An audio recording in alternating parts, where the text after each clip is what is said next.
So we are discussing about exception handling today. We try to tell what is exception handling as a developer, what is the way we have to deal with, what is the syntax of exception handling, what are the different types of exception we come across in the PL/SQL area.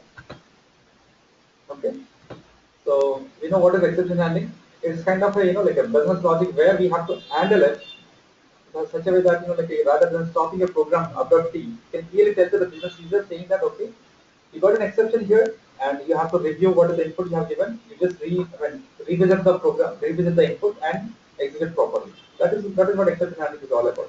What we do is rather than stopping the program suddenly, we clearly stop it, saying that okay, you are getting stopped because of this reason.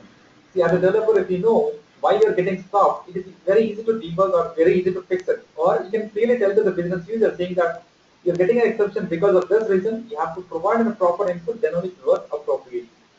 So that is where exception handling is all about. So what does an exception consist of? It consists of three parts. One is type of exception, one is error code as well as error message. Error code as well as error message we discussed earlier. Like error code is all about your SQL code, and a message is nothing but your SQL error. So whenever any exception occurs, Oracle returns, Oracle, like Oracle stops the program and clearly tell you, then give a message saying that, okay, every error code will have an appropriate error code. When you say error code, it's nothing but kind of a number. It will have something, ORA 6502, ORA 101, ORA 0, something like that. That is nothing but error code which is written by your database engine. And the other one is message. So message is nothing but a English message saying to the business user or developer saying that okay, this is the error total description of your message.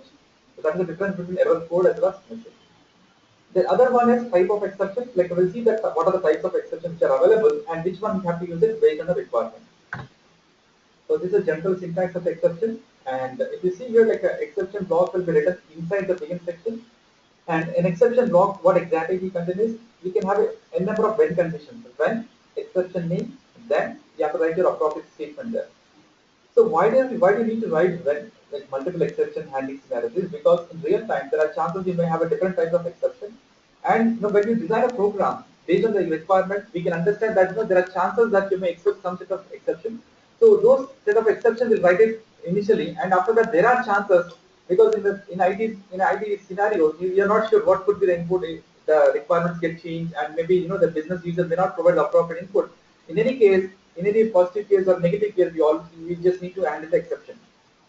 So to handle any type of exception, always we prefer to have when other than a class, because if none of the exceptions satisfies your input condition, it will get into when other than, and like it will gracefully stop the program saying that you've got some like unidentified error, so you have to revisit or maybe you have to contact your administrator or developer for the appropriate solution. So the overall picture is we'll be writing our exception syntax in the exception block, and we can have a number of exception handling scenarios. So what exactly happens when an exception is raised? So when exception is raised, what will happen is the Oracle engine, nothing but the database engine, or maybe the database compiler, will try to find out the nearest exception block. It try to find out the nearest exception block. In that one, it will try to find out which particular exception is satisfying with the error what it is trying to raise it. If it satisfies with the appropriate error when other than when exception is blocked, it will go there and it will raise that particular exception. But could not satisfy with any of the when exception, simply to stop the program without even giving what is error. So this will discuss later. Yeah. So coming to the types of exception, there are three types of exception. One is named exception, unnamed exception, as well as user-defined exception. See, whether any type of exception, whether like I mentioned here, there are three types of exception which you come across in the PL/SQL. See, it can be any type of exception. The purpose is same. It can be any type of exception. The purpose is same. We'll get into those things in detail now. Let's start with our named exception. So if you see the exception name itself, it is called named exception. By just the name itself, we can observe that it's a named exception, nothing but it will have a name, and as a developer, we can use that name to handle the exception. That is what it is all about. So let's get into named exception. And if you see the named exception, generally what exactly named exception will contain is it will have an error code as well as message. Okay, it will have an error code, it will have an error message, and most of the times you'll have an error number, the negative number. Most of your error code which you come across will have a negative number. See, why negative? I'm not sure, but Oracle has given that way. So in this part, is it clear? We'll get into some samples also. Then only you get a clear idea. But Yes, Sridhar. Okay. Yeah. So let's get into an example now. Let's get into an example.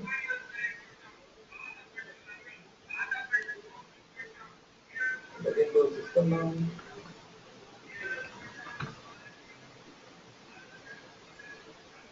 Let us say I'll write one program, declare, begin, end. Now what we'll do is, let us say I'll declare a variable called number. Okay. Now what I will do is, I'll try to assign a character value to this number. What will happen? Well,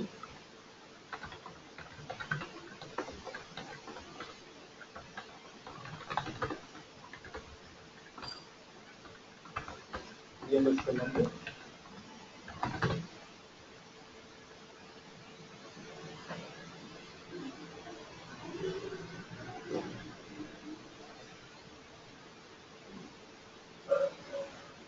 Let's execute. Okay. Now what is happening here? So it just says that like a PLC call or numeric value conversion error. So here what is happening is we are trying to assign a character value to the number. We are trying to assign a character value to the error, character value to the number. But if a business user sees this particular functionality, you may not understand clearly what is happening here. So we have an error number here, you can see here, or a minus 6502, 06502, and this is the error message. This is total thing is error message.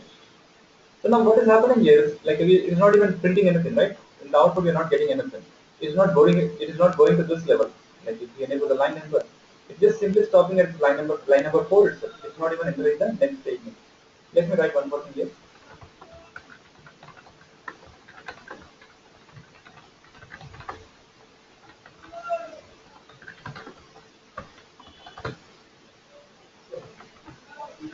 Enter the begin block. Okay. Let's clear log and just run it again. What is happening now? It entered this line number 4. After that, when it's trying to execute the line number 5, it got an exception. Right?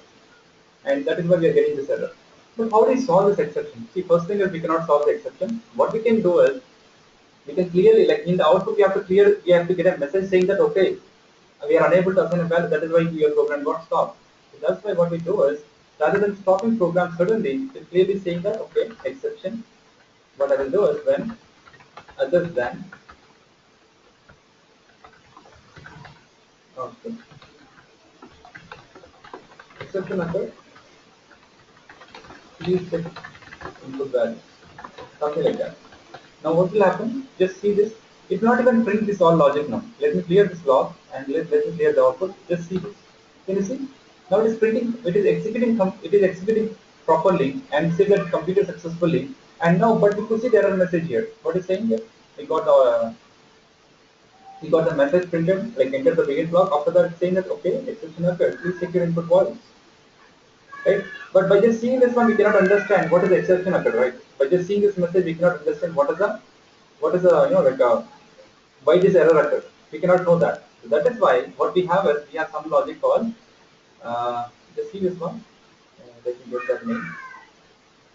What is that? Okay. This others is a keyword or just a name? Others is a kind of exception name itself. Others is a other kind name. What you say? It's the exception name itself.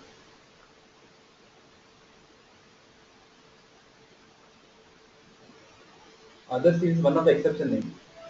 If you see here, these are all named exceptions. If you see in this particular one, so these are general named exceptions we come across. So what we do is there we mention when others than, right? Where we mention when others than. So instead of mentioning when others than, you can mention when invalid cursor, when no data found, something like that, when too many rows. You can mention the appropriate exception name also in the when block. But we have only few set of named exceptions. The remaining are all unnamed exceptions only. So if you come across this one, so here what we are trying to do is, yeah, we just saw this example, right? So the only logic what I'm trying to tell you is when you write an exception syntax here, when you write an exception syntax, so I just mentioned here when others then, but by just seeing this one, you cannot understand what is error. So that's why what we do.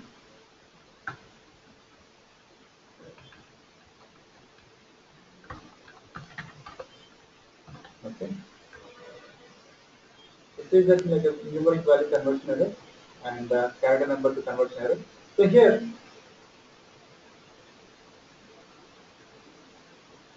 This is one error. Okay, let me show you one more error also now. That is what I will do is we understood enter.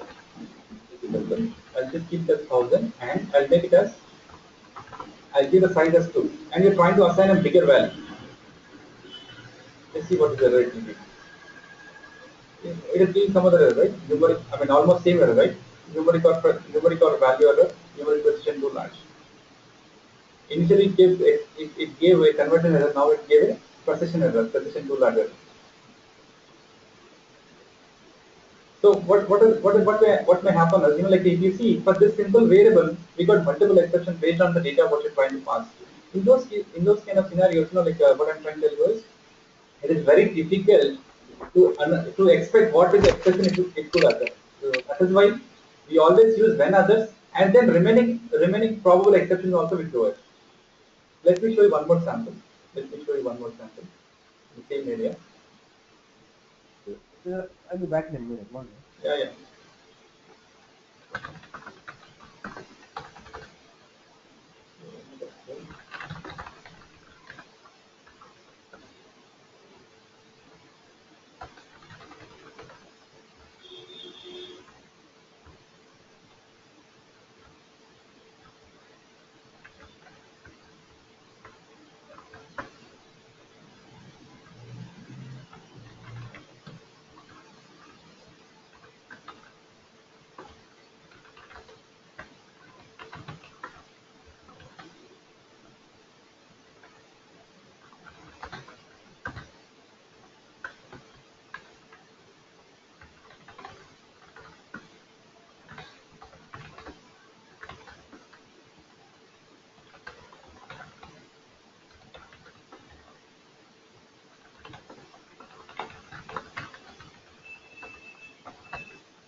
Hello?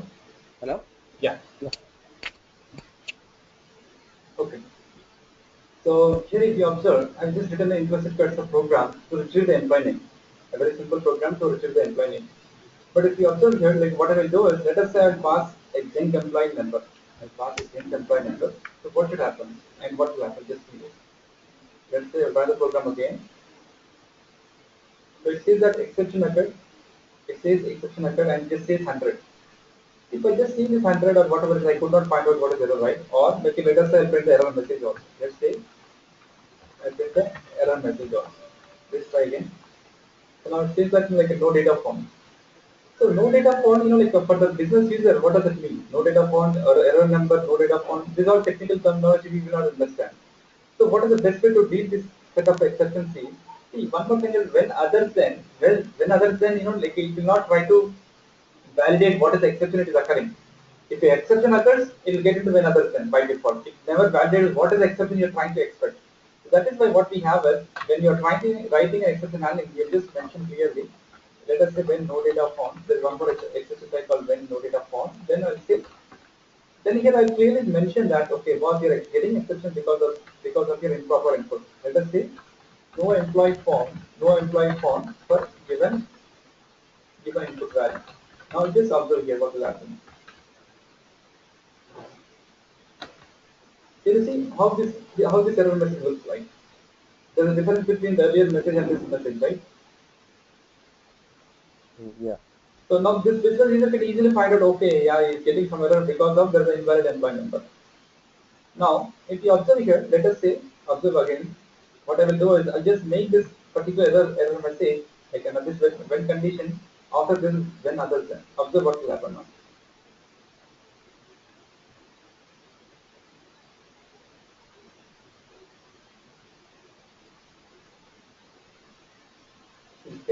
What is it saying? Others handler must be last among the exception handlers of a block. Anything. Others handler must be last among the exception handlers of a block. So this it will never see this as a first one. It will never, when you are trying when the exception block when you have multiple when conditions, then others should be always the last one. What is the reason behind that? You know, like if it directly when it comes directly to exception block when any error occurs, by default when others will always satisfy, right? By default when others will always satisfy. So like you could not print the appropriate error message what you want to throw to the business user. That's why it doesn't even compile also. It does not even compile also. So what I will do is I just redo. Yeah. Now try again. Okay. That's it. Okay. Let us say one more thing now. Let us say I don't want to write any exception. What will happen if you don't write exception? Just see this. Let us comment this one. Multi-line comment. Now run the program and see what is the error. So now it says that your error number, all those things. So this business user, like what is happening now is the program is getting stopped in the middle. The program is getting stopped in the middle. You will not get any output. So the business user will not understand why he is getting error out, right? Mm. Yes. So that is what we have to do. Like always when you write a program, make sure that you have the exception handling. So if you're not aware of, see sometimes what may happen is as a developer it is very difficult to remember exceptions, or maybe if you're not aware of what is the exception it is trying to throw it, then always have when others then. It's a safer side to have it in the last. Uh, this no data found, others, these are all Oracle given exceptions, right? Right. They are called named exceptions. Named exceptions. They are called named exceptions. And Well, yeah. you just wrote a multi-line comment over there. And how we do that? That is called multi-line comment. Nothing but if you want to comment some set of line, what we can do is we can just mention like slash star again star slash star hash like this. It's a multi-line comment. Okay. Okay. Okay. Yeah. And another one is that we have one more thing called single line comment. This is a single line comment. Yeah. This is it. Yeah. Yeah. Yeah. So let me see. Let me show you one more program. Let me show you one more program. What I will do is I just take the same program. But what I will do is I'll not pass employee number. I'll not pass employee number. Okay. And see what is the error it will try to throw it now. Can you see now? It says that exact text returns more than requested number of rows. Can you tell me now whether it went into line number 8 or line number 10? In which it went to? It will pass this because this is a what is that implicit cursor, right? Yeah, it is It will implicit not have character. much. Yes. Okay. No, it is So implicit cursor. It is implement. it will not go to the next. Yeah. Yes, sir. It will not go to the next line from there from that cursor. Yeah, that is correct. But if you see, we got some error message right from where it is getting printed. It is getting printed from line number 8 or line number 10. Uh, uh, it should be 10, right? Yeah, it is printing the line number 10. But my question is why it is going to 10 now? Okay, it is getting printed 10 because we can see the error message, right? Exception message. So we can say, okay, probably this is where it went into. But why it went to 10? Because the data is getting fetched, but it has more data. It's good. Yeah. So what is happening is when you get an exception, based on the exception, it will try to find out, it try to validate with all these things, whether it is getting satisfied with this particular condition or not. If it's satisfying with this condition or not. If it satisfies with this condition, then only it will print this message. Or else, I'll show you one more thing now. See here. Now what I will do is let us say no, I just want to comment this one also. Let's say I'll comment this one and see what will happen now. Now program itself is getting stopped, right? It is not printing anything in the output. Now in the program it is giving some error, saying that exact size returns number of rows, cause, action, all these things. You got the difference now? Or Yeah, yeah. right? So that is why when others should be there and should be always last. So it will always in a safer side. Your program will not get stopped suddenly, but it will clearly stop in an appropriate manner. That's the major reason. So you always put when others in the last in exception block. That's correct. Yes. And here, for this particular exact fetch return more the number of rows also we have a name for that one. Like we have the name called too many rows. We have the name called too many rows. We have the name for too many rows. Then what I can do is that when too many rows, then what I can do? I'll say I can write appropriate error message here. Let's saying that okay, your cursor items more than one row have appropriate condition. Okay, and now run the program and you see the difference now. Can you see? Now it went into line number 10, the two many rows exception, right? It went here, it could not satisfy, then it went here, it satisfied, then it is returning the appropriate message what we have written here. Got it? Yeah, yeah. So that is how we have to handle the exceptions. So the basic thing is like when you're writing an exception, always have the when other than in the last and remaining exception. If you're aware what is the exception name, better have those things also. Yes, this always should have in this one safer side. So let's get into some more things now. Yeah. So if you see overall, we have named exceptions. These are the major named exceptions which we come across, like invalid cursor, no data found, too many rows, zero divide. These are the things which are already available. Okay.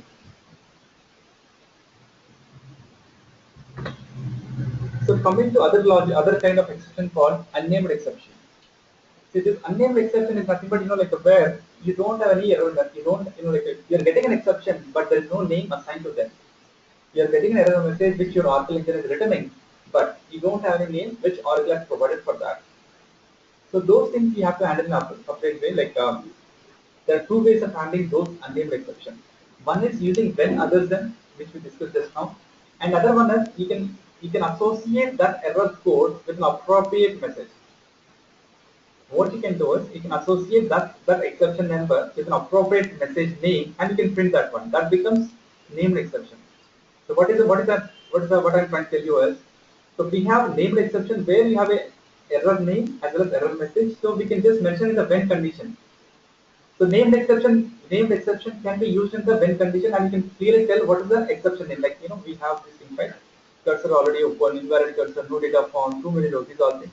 But there are some exceptions which have only error number. They don't have the exception name. There are some exceptions which have error number, but they don't have exception name. So what we do is we associate the error number with our user defined exception name. We'll associate the error name with the user defined exception name, and that becomes a name. That unnamed becomes also named exception. Let's get into this unnamed now. Observe here carefully. So there are two ways to handle the unnamed exception. One is using when other than we just use it, and other one is by associating the exception code to a name and using it as a named exception. Let's see that how do you do that. So in the unnamed exception, we have to follow some set of steps, but I'll get into sample, then we can easily understand. So in the unnamed exception, what we generally do is, so we'll just mention your in the declare section, we'll declare an exception name. Nothing but we can have any name there. Nothing but exception underscore name is a variable. We can have any name, and followed by the data type. Exception is a data type here, and pragma exception initialization, exception name, then error code. What we're trying to do is, see, pragma is nothing but a compiler statement. Pragma is nothing but we are passing some instruction to the compiler before compiling. So we are telling the compiler boss when you are trying to compile, just make sure that you associate your exception name with this particular error code. When you get that particular error at runtime, you have to print my exception name what I'm mentioning there. So that is what the pragma tells to the compiler. So see this example, then we can discuss again. So initially we just saw the sample, right? Like we are trying to assign a character value and then we are trying to print it. Let's take this particular sample and see what will happen when you run the program. So here what we are trying to tell to the compiler is, first of all, okay, let me remove this all logic, then I can tell you again. What I'll do is, let's say I'll just comment it out. Okay. Okay. Now just see what will happen if you try to compile. So what it is saying, so I just removed my exception block. When you try to compile, it says that numeric or value string buffer too small or whatever, something like that, it's trying to print. And after that, it clearly mentions what is the error code, but it does not have any error message because in the cause or action does not show any message name. But in earlier we have clearly saw the cause as well as action also. They mentioned what is the message also. But in this particular sample, in this particular exception stuff, it does not have error message. What it is having is just error code. That's it. What it is having error code, but it does not have any exception name at all. So now what we are trying to do is we are associating that error code. If you see -6502, what I'm doing is in the declare section. In the declare section, I'm defining one error message that is called numeric underscore value, which is the user defined exception name, and you're associating that exception name with this particular error number -650. And after that, we are writing appropriate business logic. And here, what we do, I'll simply write when numeric underscore value. From where you're getting this one? From line number 3. So whenever you get an exception, if the error number is satisfying with 6502, then it will print this particular one. So let's run the program. Now we can see my exception. And here, if you try to print, the SQL code as well as SQL value message, just see what will happen.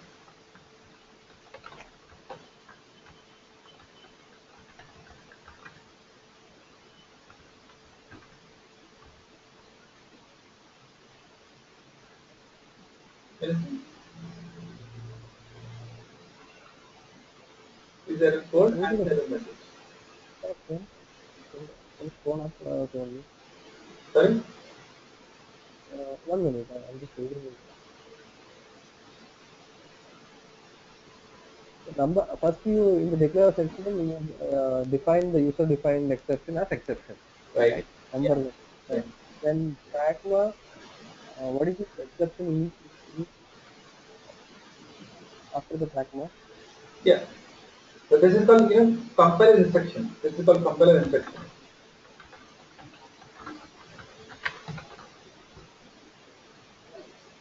So what we are telling to the compiler is like when you're trying to compile, so we have to make sure that you associate this particular user defined exception with this particular error number. So when a when an Oracle engine, when PL SQL engine executes a program, and if it finds this error number, it should not print your Oracle defined exception. It has to print the value. It has to print the exception in which user has assigned to it.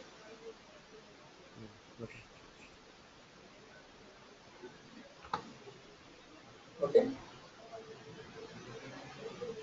Now I'll show you one more thing. Now let us say instead of this one, what I will do is let's comment this one.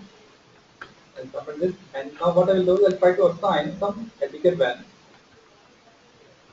569. Okay. Now it can handle only 5 names. It can handle only 5 names, but I assign. Oh, it's a varchar, right? Okay, 1 minute.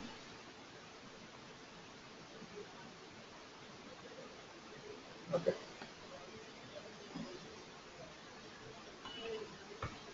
Let's say I'll assign a system date value.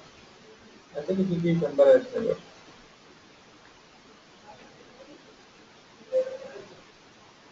The same error, right? It got the same error.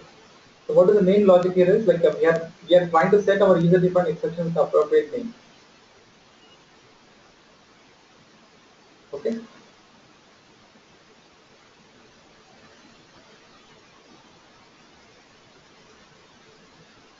Let me show you one more thing. So you got some idea about this one or any confusion?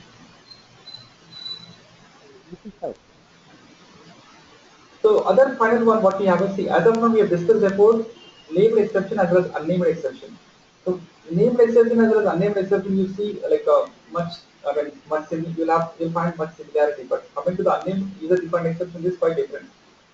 User defined exceptions, generally it is not like a user defined exception or what you're trying to raise error wantedly. User defined exception is all about you want to raise an exception wantedly because of some business condition. See the other exception which you see, which we just saw earlier, the named as well as unnamed exception, they are occurring by default. They are raised by the PL SQL engine. It is not raised by the user. But coming to the user defined exception, these are raised by the user specially for the purpose of because of maybe authentication issue or maybe invalid business data or something like that. It's a kind of it's not occurring because of the Oracle engine exception. These are user defined exceptions which you are raising wantedly because of your business conditions. That is what all about user defined exception. So let me show you some examples. But in this user defined exception, it is a bigger process. We require three set of there's three steps involved here. One is in the declaration section, you have to declare your exception the way we declared it just now. And there is another block called raise. You have to raise an exception, then you have to handle that one. So you have to use this particular one, raise your exception name and exception handling. We know that in the exception, if you want to handle the exception, we have to write in the exception block. So we'll see one syntax and then we'll understand. Let's see this example. If you observe here, what is this particular logic is telling, what this particular program is telling all about us. So we just have a simple program saying that in the declare section we have declared one particular exception name called invalid user, and then we have a username. So we are trying to get the username here. We are trying to get the username, and after that, what we are trying to do is, whenever if the user is not equal to Scott, let us say the username is not equal to Scott, we are raising an invalid user exception. If the username is equal to Scott, then you know what to do is, okay, we'll run the program in a silent fashion, like without raising any exception. Let's see.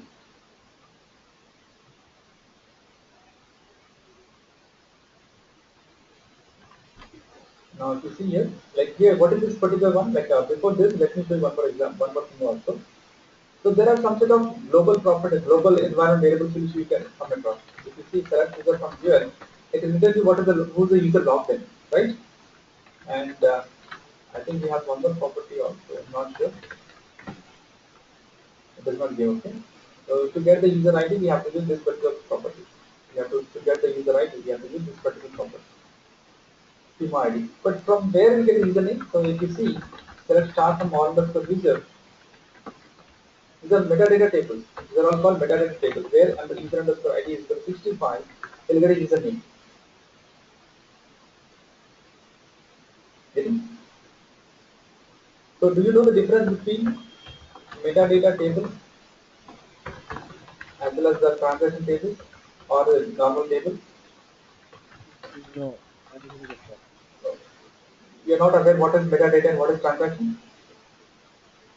Transaction table, I know what is transaction. Okay, Right. go ahead. Right. So nothing but if you see, like let us say we order at a table, this is a transaction table, right?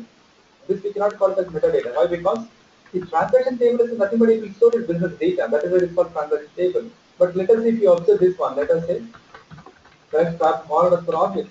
It can't be a transaction table. It cannot be called as transaction table. It is called metadata table. It is called metadata table. Why? Because it stores information about the database objects. Database objects. That is what is called metadata table. It's not at all about the business data. It's all data. See, generally metadata as per the theoretical information. Metadata means data about data. That is called metadata. Data about data is called metadata. In our case, in Oracle ERP scenario or maybe Oracle database scenario, we have some set of tables. We generally call them as either metadata or transaction tables. Transaction tables are your business tables where you store the business transaction. And coming to the metadata table, they store information about your database objects. Nothing but like when you have a database, you will have a set of users, you will have a set of tables, you have a set of views, synonyms. There should be some placeholder which identifies who is the user logged in, where is the password getting stored, that all information will be available as part of your metadata. Are you getting? Any Oracle table, Yeah. any Oracle table which are storing information about your database objects, they are called metadata tables. We have many things here. Let us say,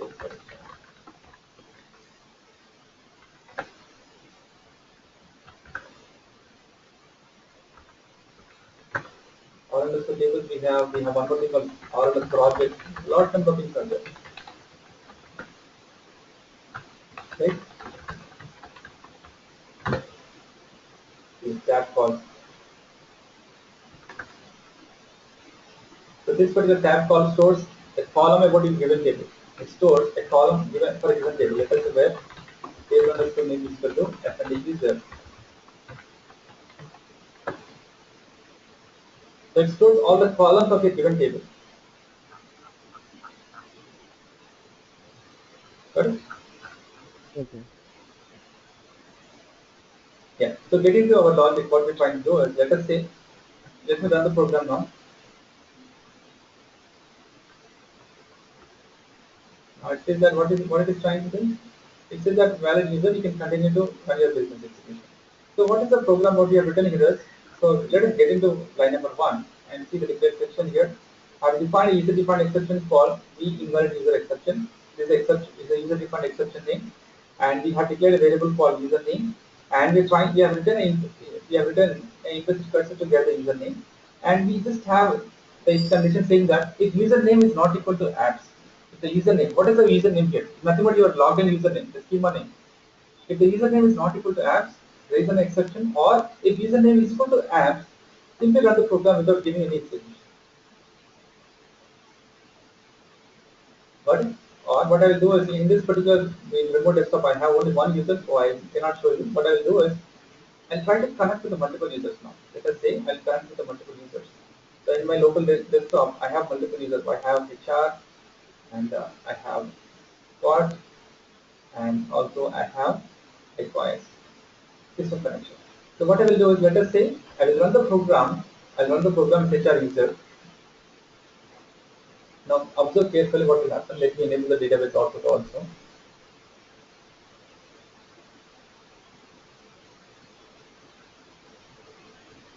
Now it's saying that valid user, which means this particular user can run the execution. And this, what I will do is, again I'll just run the same program with the Spot connection. I'll run the same program with the Spot connection and see what will happen now. And enable the connection for this one also. Or better, what I can do, I can just enable this one. Right? Can you see what is the error message is trying to print?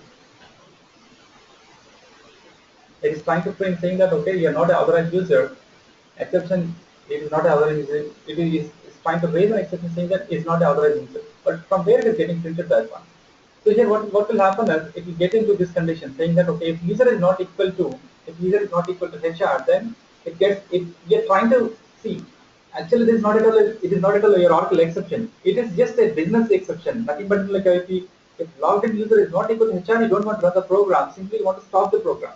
So that is what we're trying to do. And I'm implicitly raising an exception here. I'm implicitly raising an exception saying that raise, and I mentioned what is the exception name here. But how does your Oracle know this exception name? Why? Because Oracle knows now, because we are trying to set it already. We define our exception name, and when other than block, when the exception block also, we clearly mention what is the exception it has to handle. We mention when, followed by your exception name, then we mention this appropriate one. And if you see, we just have error number saying message.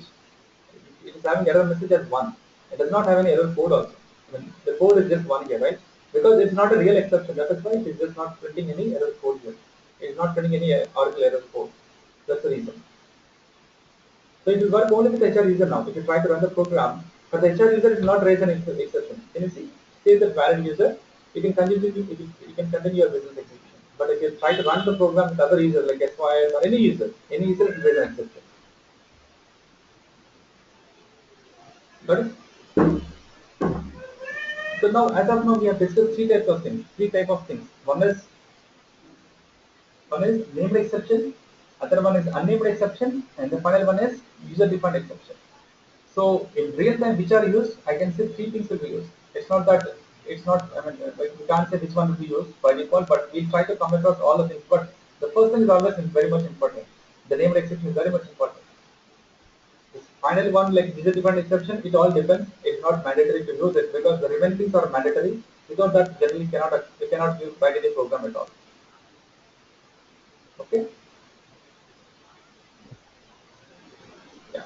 So now what we do is like I'll get into the procedure concept, procedures and the packages, those kind of things. So let me get into procedures now. So any questions before proceeding? No. Just practice those things. If you get an error, we can still discuss. Because anyway, we have to write the exception handling whenever we write any procedure or a function. That is why I discussed that first. Because whenever you write any procedure or a function, always you have to write a exception handling. It is very preferable to write those particular logics. Okay. So here, like as of now the samples which we have discussed, they are called unnamed blocks. They are called unnamed blocks. Now we'll have a clear understanding what is unnamed block as well as what is named block or maybe a stored program. So these are all called theoretical information, but like we'll understand one by one once we get into deeper stuff. So in the today this particular sample, in this particular presentation, what we discuss is we discuss how we create a procedure, what is the purpose of a procedure, what is the syntax of a procedure. We'll see all those particular functionalities. So it says that overview of subprogram here. Why it is called subprogram, and what is the difference between a subprogram, what is it called stored program, and what is the anonymous block. Anonymous block you're already well aware, and either subprogram or stored program one and the same. So so here, what exactly a subprogram or a what exactly a subprogram or a stored program contains. So as we discussed earlier, every PL/SQL block, whether it's a named block or unnamed block, always will have the four sections: declare section, begin section, exception, as well as end. Of course, there are few things which are not mandatory, but that is the total general syntax. And in this subprogram, if you consider, there are two types of subprograms you come across. One is procedure, other is a function. So there is a little bit difference between a procedure as well as function. We'll get into that one also, but not now. So how does a PL/SQL subprogram look like? See, when you say subprogram, it can be a procedure or a function. Every subprogram, and nothing but every PL/SQL program or every PL/SQL subprogram will have this particular syntax. This you are already well aware. So in this one, what you observe is you not find declared section. Nothing but declared keyword you will not find it, but declared section is there. Instead of declared keyword, what we have is we have header as well as is or as. Instead of declared keyword, we have is or as. Because earlier we have been discussing about anonymous block, but now today we are trying to discuss about subprogram or named block. Because earlier program, anonymous block, it never had any block name, but here we'll have a block name, and our program will get stored in the database also. That is why it is also called as stored program. So what is the procedure? It's kind of a subprogram that performs an action. And if you see the syntax here, it says that create followed create is keyword followed by or replace. See, or replace is not a mandatory, that is why it's kept in the square bracket. Followed by procedure is a keyword, then followed by your procedure name, which is a user-defined procedure name, followed by set of parameters. Whenever you mention any parameter, you also need to mention what is the data type as well as what is the mode. And of course, there are some things which are not mandatory. And followed by your PL/SQL block. The replace option specifies the recreation of the procedure if it exists. If it is already existing, if you use a replace, it will replace the existing one. So how do you write a program? So first of all, you have to create a procedure, and after that, when you perform compilation, it will generate the P code, and then finally you have to execute the procedure. See, there are three steps involved here. The first thing is, as a developer, you have to write your program, then perform the compilation, then perform the execution. So the execution as well as compilation as well as execution, there are two different steps. In the earlier program, when you just run the program, you're just running the program. We are never telling that whether we compile it or whether we execute it. We are not telling that clearly. But in this particular procedure, when you deal with when you deal with your subprogram or stored program, you have a different picture here. You have to clearly mention what you want to do is, because it will without compilation you cannot execute a program. First of all, without compilation you cannot execute the program at all. So let's see. Let's get into our samples now. The SQL sample. So I'll go here, and here what we do is, so initially we just write a very simple procedure which will return, which will return the username.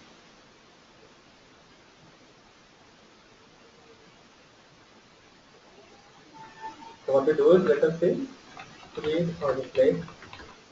So I'll just use create only. Create procedure. If this is create is a command, procedure is a command, then mention xx and nothing but any procedure name xx sample procedure. Okay. And what I will do is, like, let's say I will not take any input parameter, but I have to have this is keyword followed by. You should not declare again. You should not write any declared keyword here. Directly get to the begin and then end. So now where is the declared section? This is a place for declaration. This is a place for declared section. So instead of declared keyword, we have this particular header, subprogram header. That's so different now. You can just declare your variables now. Let us say v underscore name.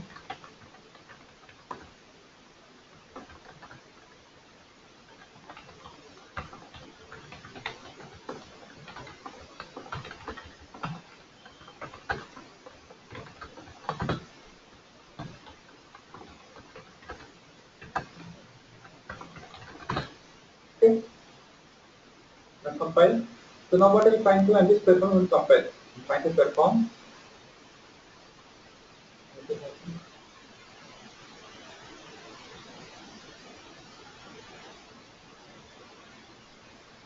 See, this is condition. It should be colon is equal to, right? Colon is equal to.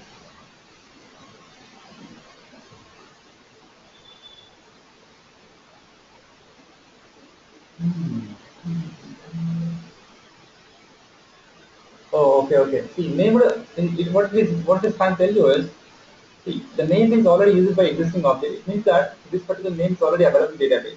Nothing but a procedure name. This procedure name is already available in database. That is why it's giving error. Let us say I will have some different name, xx11 or xx. Let us say xx3 underscore sample procedure. Now run the program and you see the difference. Got it? It will compile. It will compile. And how do you execute it? Make a note of your program name. Make a note of your program name. And then what you have to do is I'll take the next worksheet. Yes, right like this. EXCC followed by your position name. EXCC followed by your position name. And run the program.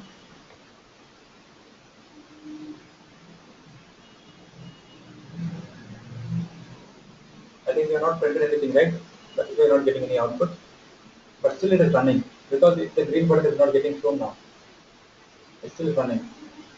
Yeah. Can you see? We got the output right. Anonymous block completed and then we got the name. Correct?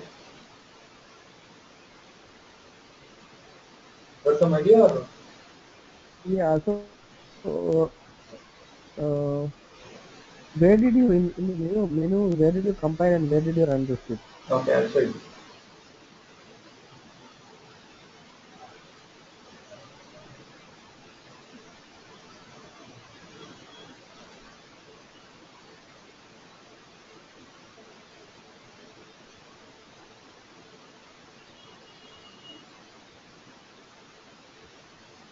One minute.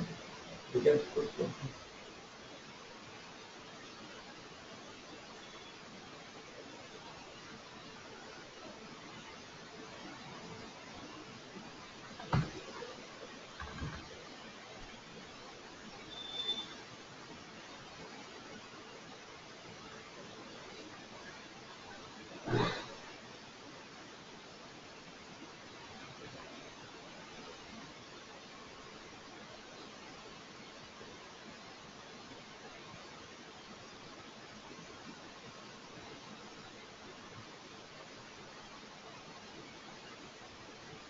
Okay. So now here, what I've done is, like, let us say that I've written the program, and I saved the file with the .sql extension, and just click on this particular the green color one, run statement, control enter, or maybe you can also use the other one, F5. Anything should work. Now we see here name is already used by existing object. Why it is showing this? Because this particular object is already used. So what we have to do is, if it is already there, it will not replace it. If we want to replace it, we have to mention or replace. So we have to be very much cautious when you're using replace command or replace keyword. Why? Because we should never replace the existing database objects which are already there. When you're writing a program, make sure that you have an appropriate naming convention. That is why you always prefix with XX followed by the appropriate stuff, so that you accidentally you never replace any of the existing program. So now compile it again. Now I mentioned XX, I mentioned the R replace. So now whenever you compile, it will never give any problem to you. It simply replace the existing object always. Now it is just a compilation only. Just say that procedure got compiled. It is not yet executed at all. It just got compiled. If you want to execute a program, then what you have to do is you have to write a syntax like this. You have to mention that execc or maybe execute. You can write something like this, execc or execute, and then mention your program name. Mention the program name and run the. Now again just click on the same thing, read button.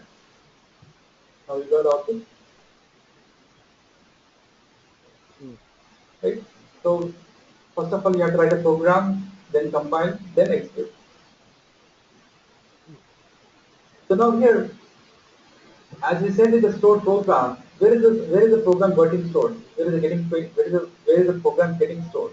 So you just observe this logic here. So there's a table called all underscore source. There's a table called receiver.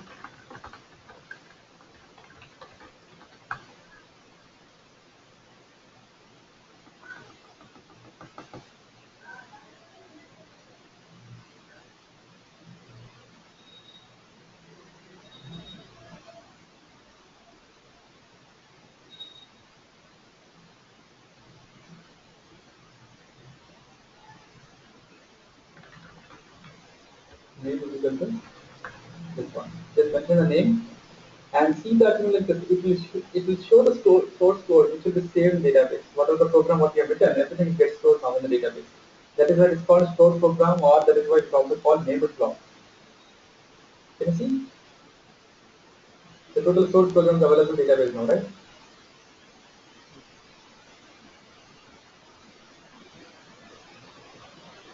Line 8 lines of code.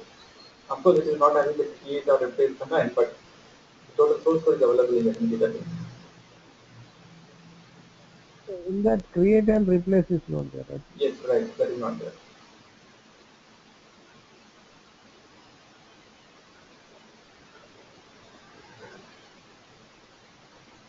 So that is why it is called the store program. It stores all your source code, whatever you have written. And from other place also you can see it. From what you can do is make a note of your procedure name and just expand the connection here and then just search it with your procedure name. Apply filter and give your executable condition and mention the your procedure name. That's it. You can see the program name now. It will take some time, but it will show you.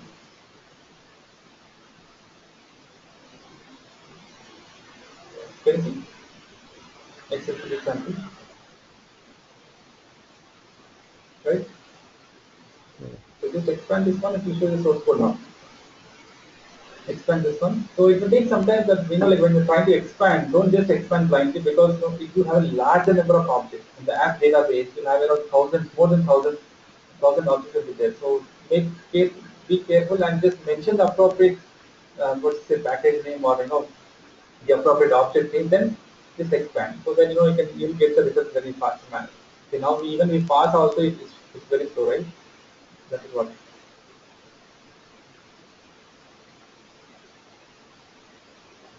It should not give a blind search. Nothing but what I'm saying is you have to always have a parameter. So it will take much time. Yeah. So that is how we do a simple procedure logic. Okay. Like I will get into more logic. Like we have many things to discuss in the procedure as well as function area. So this was a simple procedure what we discussed just now. Like it was just displaying an output, right? You were just displaying a username. Okay. So shall we continue further or? I have some time. If you have some time, you can continue. Yeah, these are all inline queries. There are different ways of writing inline queries. Either you can write in the select clause, either you can write in the from clause, or you can write in the where clause. But in our scenario, maybe we do not have that much advantage, but in real time you'll come across these kind of things. What will happen is it is very difficult to join. That is why what we prefer is we prefer to write inline. There are chances you may not perform the appropriate join. In those scenarios, you'll perform inline. I'll tell you one example. Let us say, uh, uh, print the employee details in the first first five employee details who are getting the maximum salary, who are getting the maximum salary. Nothing but I just want to print only those top paid five salaried employees. Those I want to just see five top paid salaried employees. What I can do? So first of all, you generally do select start from employees where or just order by. It is mentioned where order by salary. Right? This is what we do. But now our requirement is I will just want to print only those particular five. I just want to see those first five salaried employees. I mean the maximum salaried employees. I don't want to see all the employees, right? Now if you see it is showing all the things, but I don't want to see all of them. I don't want to see all of them. So what I will do is I'll just write one more condition here saying that select start from. I'll have a condition like this, right? And here and then where row number less than 6. Now we'll see only 5 things. Anything? We cannot achieve Mm, this using a single query. I have to write inline only. There is no other option. okay. Right? Yeah. So that is what we come across. See, if you try to write the row number here itself, what will do is the row number the where Mm. condition will be evaluated first, then order by will be evaluated. So that becomes a total illogical answer. It will not solve your problem. Okay. Yeah, you have to see these things out. And One more thing. There is some begin and exist, not begin, between and exist. Can you Okay. tell me that? See, How? Yeah. exist is almost similar to your in condition. Exist is almost similar to your in condition. Only. There is no difference. Okay. Now here, let us say maybe exist is equal to something I have to mention here. Exist something C. But what I know is exist is almost similar to in condition. Only. There is no difference at all. And coming to the between, I can see I'll tell you the syntax of exist, but yeah. So coming to the between, see, between is the range, right? Let us say, so let's start from employee, where we can say that where or maybe let us salary between 1000 and 2000. We'll get the salary between 1000 and 2000, and let us handle and change it.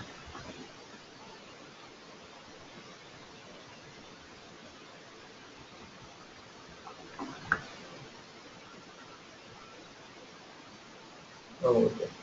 Always bigger to this.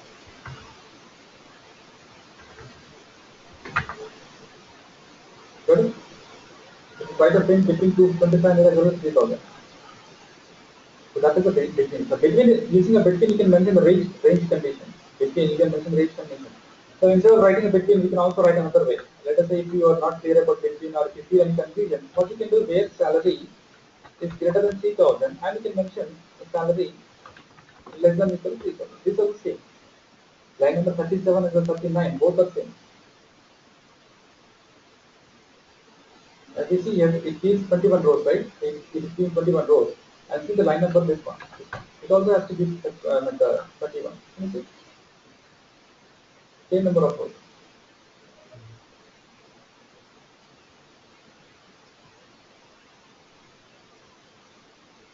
Good? Yeah. Yeah. Yeah. Okay. So I'll send you one slide on the exist and end condition. You can just, you have samples in that. You can go to it. If you're not clear, you can discuss again. Next class. Okay. Yeah.